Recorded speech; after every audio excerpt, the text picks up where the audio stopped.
혹시 잠을 안 자는 것을 자랑처럼 여기셨나요? 잠을 안 자면 죽습니다. 잠을 오랫동안 안 자면 인간은 죽습니다. 실험 결과가 있을까요? 실험은 할 수 없었습니다. 인류 사상 가장 최악의 고문이 잠을 안 자게 하는 것이기 때문입니다. 극단적으로 며칠간 안 재운 경우는 있다 해도 인간인 이상 사람을 일주일 이상 안 재우는 경우는 없었습니다. 인간한테는 실험보다는 흥미로운 결과가 있습니다.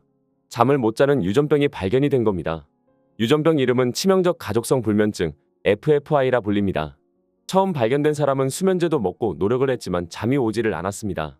결국 2달 동안 잠을 제대로 못 자게 되는 상황이 왔고 치매 초기 증상까지 나타나게 되었습니다. 선망이 보이고 환청이 들리고 뇌가 잠을 잘 수가 없는 상황이 된 것입니다. 뇌가 잠을 자지 못하여 결국에는 죽음으로 이르게 되었습니다. 그래서 치명적 가족 불면증 유전자를 가져 발병된 사람은 대부분 1년을 못 살게 됩니다. 첫 사례도 10달 만에 죽었습니다. 이 사건을 브레인 과학적으로 좀 더 보면 굉장히 많은 걸 함축하고 있습니다. 결국 잠을 자지 않는 사람은 감각을 점점 못 느끼고 말하고 싶은 마음도 사라지고 행동도 안 하게 됩니다. 이런 적 있나요? 잠을 제대로 못 잔 상태에서 보고서나 시와 같이 글을 써야 하는 상황 말입니다. 잘 안 적혔을 겁니다. 이처럼 수면을 충분히 취하지 못하면 문자생활이 어렵게 된다는 겁니다. 수면이 중요한 이유는 결론적으로 수면을 충분히 안 자면 죽고 세밀한 문자생활이 어렵게 되는 것입니다. 그 다음에 수면을 제대로 안 취하면 운동 중에 결함이 생깁니다. 졸음운전을 예로 들면 이해가 쉬우실 겁니다. 수면하고 가장 직결되는 역량이 바로 운동 반응 시간입니다. 그래서 운전사들을 2시간마다 수면을 취하게 하는 이유입니다. 수면을 제대로 취하지 않으면 영상 초반에 말씀드린 것 같이 치매에 걸릴 수가 있습니다. 자칫하면 40대에도 치매에 걸릴 수가 있습니다. 참고로 치매는 치료보다 예방만이 답입니다. 잠을 잘 때 치매 원인 물질을 씻어내기 때문에 치매 예방을 위해 수면 시간을 확보해야 하는 게 중요합니다.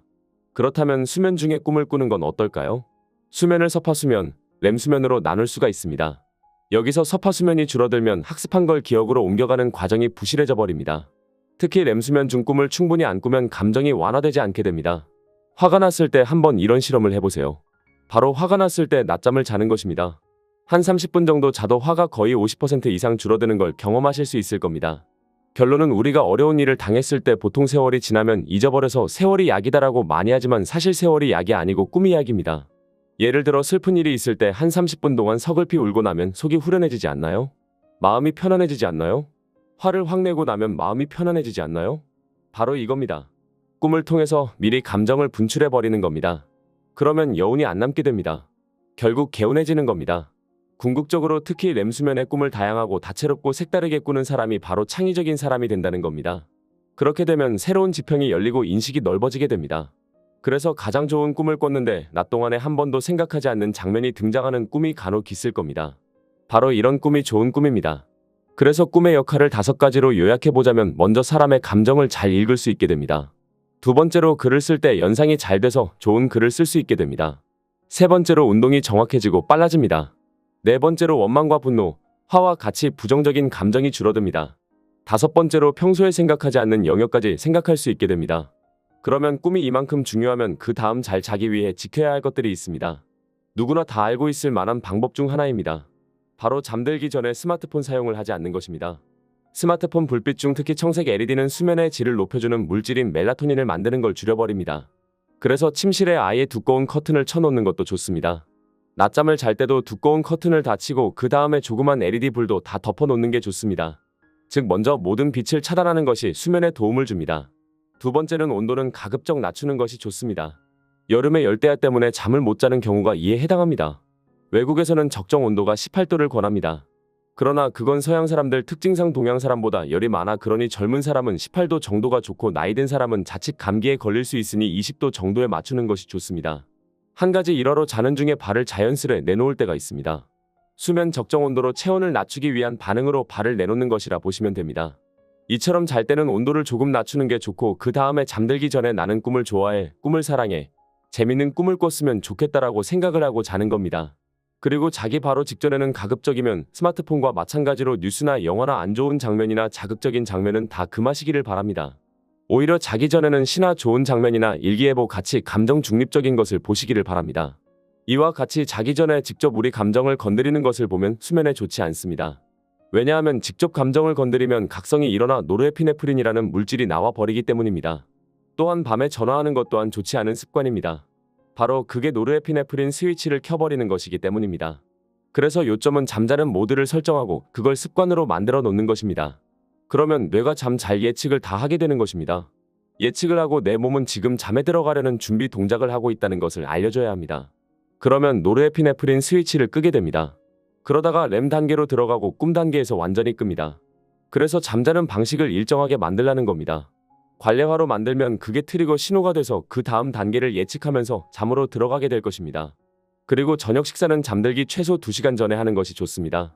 많은 사람들이 저녁 식사 후 곧 잠자리에 들기 때문에 특이하게 들릴 수 있습니다. 하지만 수면에 정말 좋지 않은 습관입니다. 배가 부른 상태로 잠자리에 든 다음 밤새도록 몸을 뒤척이고 돌린 적이 자주 있지 않나요? 특히 아침 일찍 일어나야 하는 경우 불편함을 느끼고 스트레스를 받게 됩니다. 소화에 문제가 있다면 배부르게 저녁을 먹지 않는 것도 중요합니다. 다음으로 항상 같은 시간에 잠에 드는 것입니다. 더 나은 수면을 취하는 또 다른 비결은 항상 같은 시간대에 잠자리에 드는 것입니다. 어떤 밤에는 늦게까지 머물러야 할 수도 있지만 일반적으로 몇 시간이 아닌 분 단위로 밤마다 변화를 가져오도록 해보기를 바랍니다. 그 이유는 인간은 습관에 의해 활동하기 때문입니다. 따라서 특정 시간에 잠을 자는데 몸이 익숙해지면 필요한 수면을 취할 준비가 되는 것입니다. 이렇게 하면 잠에 들어있는 시간을 실제로 활용할 수 있습니다. 또한 건강하고 일관된 취침 시간을 유지하면 아침에 더 쉽게 일어날 수 있습니다. 오늘은 이렇게 수면의 중요성에 대해서 알게 되었습니다. 이제 잠을 안 자고 무엇을 한다는 게 자랑이 아니게 되었을 겁니다. 물론 하고 싶은 것이 있고 반드시 이뤄야 하는 것이 있기에 그 열정으로 인해 수면 시간이 아까울 수 있습니다. 저 또한 그럴 때가 많이 있었습니다. 그러나 그것도 잠시 만족함을 줄 뿐 장기간으로 본다면 정말 좋지 않은 결과를 초래하게 될 것입니다. 자칫 치매에 걸려 소중한 사람도 기억 못하게 되고 이루려 하는 것들을 이룰 수 없게 될 수 있습니다. 그리고 심해지면 죽음까지 이르게 될 수 있을 정도로 건강 또한 안 좋아질 겁니다. 모든 사람은 수면을 취해야만 합니다. 전문가들은 하루에 7시간에서 8시간 사이의 수면을 권장하고 있습니다. 하지만 이것은 나이와 건강 상태에 따라 다릅니다. 예를 들어 어린아이들은 더 많은 수면 시간이 필요한데 수면이 그들의 인지 발달과 학습 처리에 매우 중요한 시간이기 때문입니다. 임신한 여성도 평소보다 수면 시간을 좀 더 늘려야 합니다. 이처럼 수면은 매우 중요하고 또한 재충전을 위한 것입니다. 꿈과 렘 단계가 모두 충족되는 것이 매우 중요합니다. 꿈을 꾸면서 신진대사와 두뇌의 혈류가 우리가 깨어있는 상태에 비해 75%까지 감소됩니다. 과학자들은 이제 이것이 두뇌에 피해를 줄 수 있는 활성산소를 제거하기 위한다고 밝혔습니다. 그러니 잠깐의 유익을 위해 수면 부족으로 죽음에 이르러 평생을 잃어버릴 수 있으니 건강을 위해서 수면의 시간도 충분히 확보하시고 수면의 질을 높이기 위해서 말씀드린 습관들 만들어 가시기를 바랍니다. 오늘 영상이 건강에 도움이 되셨다면 좋아요와 구독 부탁드립니다. 이 밖에도 건강에 도움이 되는 영상들이 채널에 많이 있으니 구경하고 가시기를 바랍니다. 그럼 다음 이 시간에도 여러분의 건강에 도움이 되는 영상 가지고 찾아뵙도록 하겠습니다. 감사합니다. 건강한 하루 보내시고 다음에도 함께해요.